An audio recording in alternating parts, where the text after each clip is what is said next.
All right, let's dive in. Today, we're tackling AI and machine learning. And you know, it's really fascinating stuff. Yeah, it really is. We're talking about making better decisions faster, no matter what you're working on. That's the kind of power we're unpacking in this deep dive. And the best part is, you don't need like a PhD to understand the core ideas. Right, exactly.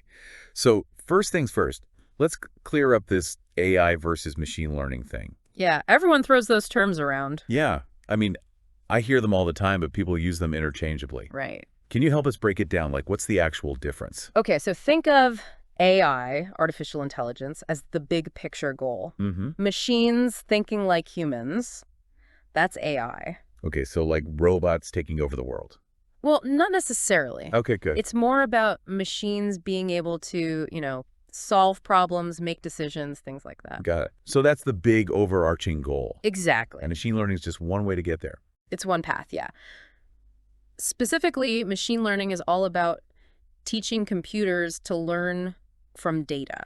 So instead of like programming every single rule, Right, we exactly. feed the system tons of information and it starts to see patterns. Precisely. It's like giving a kid a giant Lego set but no instructions. Oh, I like that. They just start experimenting, figuring out what fits together, and eventually they build, castles or spaceships or whatever. Yeah, that makes sense. So AI is the big vision and machine learning is one of the tools we're using to make it happen. Exactly. Okay, so now to really get how these systems learn, we need to understand how they see the world. Right, and that's all about data. Okay, data. Yeah, but specifically, we need to talk about features, instances, and targets. Okay, those sound a bit technical. They are, but we can break them down. Features are the individual pieces of information about something. So, like, if we're talking about predicting house prices, features would be things like the number of bedrooms. That's right. The number of bedrooms, square footage, location, things like that. Okay, those are the individual details, the features. Yes. And then what's an instance?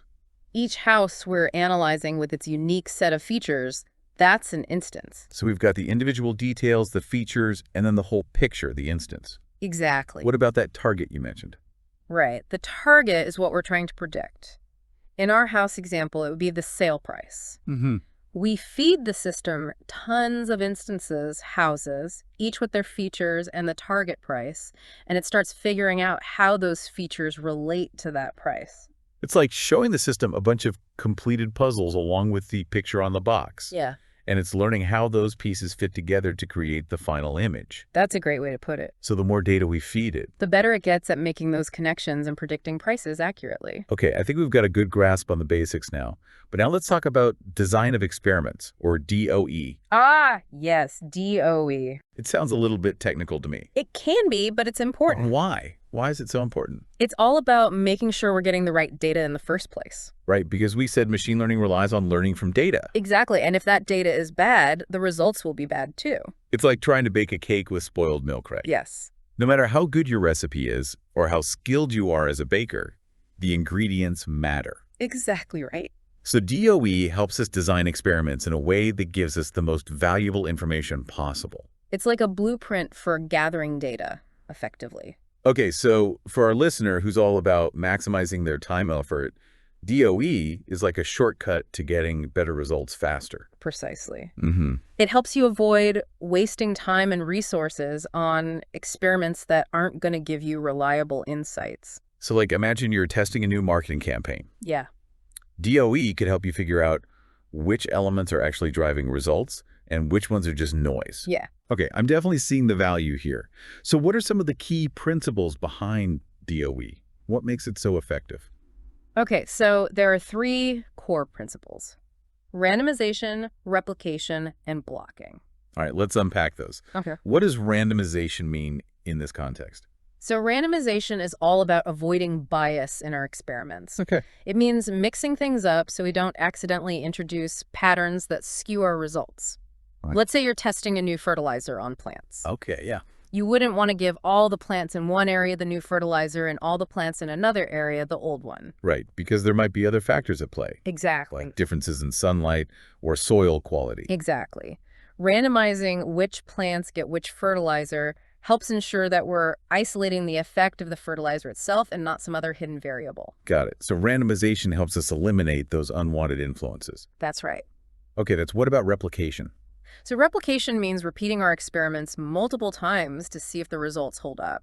So it's like double-checking our work. That's a good way to put it. The more times we get similar results, the more confident we can be that they're accurate. Exactly. Think of it like flipping a coin. If you flip it once and get heads, you can't conclude that the coin is biased. You need to flip it multiple times to see if there's a consistent pattern. Right. That makes sense. So randomization helps us eliminate bias.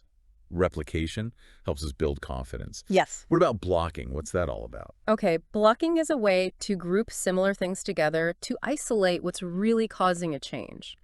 Let's go back to our fertilizer example. Imagine you have plants in different types of soil. Right. Blocking means grouping the plants by soil type so you can see how the fertilizer performs within each group. So instead of just looking at the overall results, we're breaking things down by soil type Precisely. to see if the fertilizer has a different effect depending on the soil. Exactly. It helps us tease out the specific impact of the fertilizer while accounting for the variation in soil conditions. These principles sound incredibly useful. DOE seems like something everyone should be using, not just scientists and engineers. I agree. It's like a toolkit for making better decisions in any field. Absolutely. Whether you're testing a new product, optimizing a marketing campaign, or even just trying to figure out the best way to cook a steak, DOE can help you get the most out of your experiments. This has been so insightful. We've gone from the basics of AI and machine learning to the importance of good experimental design with DOE. And we're just getting started. There's more to come. Stay tuned for part 2, where we'll explore gradient descent and its fascinating role in optimizing machine learning models. It's going to be good. It is. I'm excited. Me too. Welcome back. We're ready to go even deeper now. Into the heart of machine learning, how these systems actually find the best solutions. You know, it's like unlocking a secret weapon for better decision-making. Yeah, and that secret weapon is called gradient descent. Gradient descent. It's one of the most fundamental algorithms in machine learning. Imagine you're trying to find the lowest point in a valley, Okay, but it's super foggy and you can only see a few feet ahead. I've been there. Gradient descent. It's like a compass that always points you downhill. So it helps us navigate through all that complex data Yeah. and find the optimal solution, even when we can't see the whole picture. Exactly. Like having a guide dog leading you through a maze. I like that analogy. Gradient descent. It uses this step-by-step process Okay, to adjust the model's parameters, always moving in the direction that makes it better. so it's not about making like these huge leaps, right? No. It's about taking these calculated steps towards the best answer. Precisely. And here's where it gets really interesting. Okay, I'm listening.